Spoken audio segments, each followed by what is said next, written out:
Hello everyone, welcome back on my channel. So आज मैं एक या दो कमेंट पे रिप्लाई करूंगी क्योंकि मुझे कुछ वीडियोस में मींस अराउंड 1 मंथ होने वाला है जब से मैंने फिर से वीडियोस क्रिएट करना शुरू की है और आई थिंक 10 या 12 वीडियोस मैंने डाली होंगी और उसमें से 4 to 5 वीडियोस पे मुझे बहुत अच्छा रिस्पांस मिला। अच्छा रिस्पांस इन द सेंस अब बहुत लोग कहेंगे कि सिर्फ 50 या 60 व्यूज से क्या होता है, बट वो व्यूज नहीं है, वो पर्टिकुलर इंसान है। मतलब 50 या 60 लोगों ने मेरी बात को सुना, ये मेरे लिए बहुत बड़ी बात है। क्योंकि पता है इन नंबरिंग में मतलब फोन में जब हम एज ए व्यूज देखते हैं ना तो वो नंबर हमें बहुत छोटे लगते हैं, लेकिन यही अगर आप सोचो कि सामने आपके 50-60 लोग खड़े हैं और आपको प्रेजेंट करना है, वो फील के साथ अगर आप प्रेजेंट करोगे ना तो चीज़ें आपको अच्छी फील होंगी, आपको लगेगा कि आपको सुनने वाले इतने लोग हैं। तो उसमें से मुझे 2-3 कमेंट्स भी आए तो मुझे बहुत अच्छा लगा कि आप लोगों ने कमेंट्स किया। ऐसे ही अगर आप कमेंट्स करते रहेंगे तो डेफिनेटली मेरा मोटिवेशन जो है वो बना रहेगा, मुझे अच्छा फील होगा, मुझे लगेगा कि नहीं यार और वीडियोस क्रिएट करनी है। And the main thing is कि ये जो चैनल है इस पर मैं कोई मोटिवेशन वीडियोस नहीं बना रही हूँ, मतलब मैं यहाँ किसी को ऐसे मोटिवेट नहीं कर रही हूँ, मैं जस्ट यहाँ अपने थॉट्स रख रही हूँ, अपने विचार रख रही हूँ। मुझे जो फील हुआ, जो मैंने फील किया, जो मुझे प्रेजेंट में फील होता है, वही सब चीज़ें मैं आपके साथ शेयर करूँगी। इवन किसी और की लाइफ से रिलेटेड भी चीज़ें, मतलब एज ए फ्रेंड सर्कल में हम देखते हैं ना कि हमारे 5 to 6 फ्रेंड्स हैं, उनकी सबकी सिचुएशन अलग है, कुछ को कुछ से प्रॉब्लम है, कुछ को कुछ चीज़ चल रही है, किसी की लाइफ में कुछ चल रहा है। तो जब हम इकट्ठे होते हैं तो हम यही तो फील करते हैं ना, एक रूम में रह के हमें अक्सर यही लगता है यार हमारी लाइफ में ऐसा चल रहा है, मेरी लाइफ ऐसी क्यों है। लेकिन जब हम एज ए ग्रुप में मिलते हैं, जब हम बाहर निकलते हैं तो हमें फील होता है यार कि लाइफ में सबकी प्रॉब्लम्स हैं, बस मेन टारगेट ये है कि कौन कितना उस चीज़ को टैकल कर रहा है। सो बस मैं यही क्लियर कर रही थी कि ये जो चैनल है, जो मैं वीडियोस क्रिएट कर रही हूँ, ये मेरे अपने विचार हैं, मेरे अपने थॉट्स हैं और इन थॉट्स को आपको पसंद आ रहे हैं, ये मेरे लिए बहुत इंपॉर्टेंट है। सो एक कमेंट मुझे आया था, मुझे लगता है कि एक रिप्लाई तो बनता है उस पर।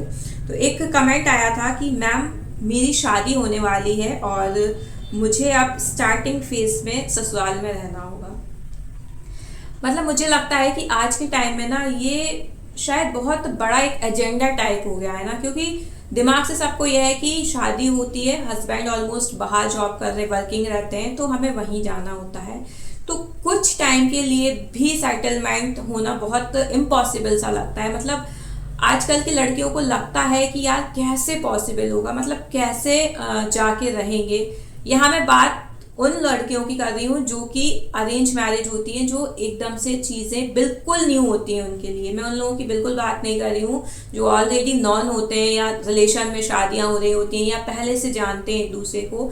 मैं यहाँ जो केस मैंने लिया है वो अरेंज मैरिज का लिया है, जो सीरियसली आज भी पेरेंट्स की पसंद से ही आगे फॉरवर्ड होती हैं चीज़ें। तो उन्हें कहीं ना कहीं चीज़ें लगती हैं कि यार हस्बैंड साथ रहे तो सही है, लेकिन अगर हस्बैंड वर्किंग है और वो बाहर है, मतलब सिटी से भी बाहर है, तो कहीं ना कहीं उन्हें लगता है कि यार कैसे मैनेज करेंगे। सो मेरे अकॉर्डिंग मतलब यहाँ मैं किसी को ये नहीं कर रही हूँ कि ऐसा करना है कि वैसा करना है, मैं जस्ट अपना ओपिनियन, मैं जस्ट अपना थॉट यहाँ रख रही हूँ कि अगर आपकी एकदम से शादी फिक्स हो गई है और आपको जाके रहना है तो आपको धीरे धीरे सेटलमेंट होगा। आप ऐसा नहीं है कि जाते से आपको चीज़ें समझ में आ जाएंगी। स्टार्टिंग के 1 to 2 मंथ तो आपका ऑब्वियसली है कि आना जाना ही लगा रहता है, कभी फिर ससुराल फिर मायका, और अगर नहीं भी रहता है तो आपको 1-2 महीने तो बहुत ही मतलब बहुत जल्दी निकल जाते हैं समझने में, क्योंकि आप नए घर में जा रहे हो, हर वो चीज़ नई है, चाहे वो रूम ले लो, चाहे वो किचन के सामान ले लो, हर चीज़ नई है। आपको चीज़ें सुनने में, आपको चीज़ें समझने में बहुत टाइम लग जाता है। तो इस चीज़ को अगर आप बर्डन के उसमें लोगे ना कि यार कैसे होगा कैसे होगा, तो जो आपकी ये जो फेज़ है ना, ये आपका सीरियसली बहुत हैक्टिक निकलेगा। इसी चीज़ को अगर आप एक्सेप्ट करके रखोगे ना कि ठीक है यार अब हो रही है, फाइनली शादी हो रही है, पेरेंट्स भी खुश हैं, पेरेंट्स की सहमति से हो रही है, तो फिर आपको जब वो चीज़ें आप एक्सेप्ट कर लोगे ना तो फिर आप वहाँ पे जो भी सिचुएशन रहेगी उनको आप इजीली डील कर पाओगे। क्योंकि अगर आप फ्रस्ट्रेशन उसमें रहे तो आपका गुस्सा ऑब्वियस सी बात है आपका हर उस पर निकलेगा कि यार आपको कभी किसी चीज पे गुस्सा आ रहा है, कभी कुछ पे गुस्सा आ रहा है, सामने वाला भी नहीं समझ पा रहा, वहां के फैमिली मेंबर्स भी नहीं समझ पा रहे, इवन आप खुद को नहीं समझ पा रहे।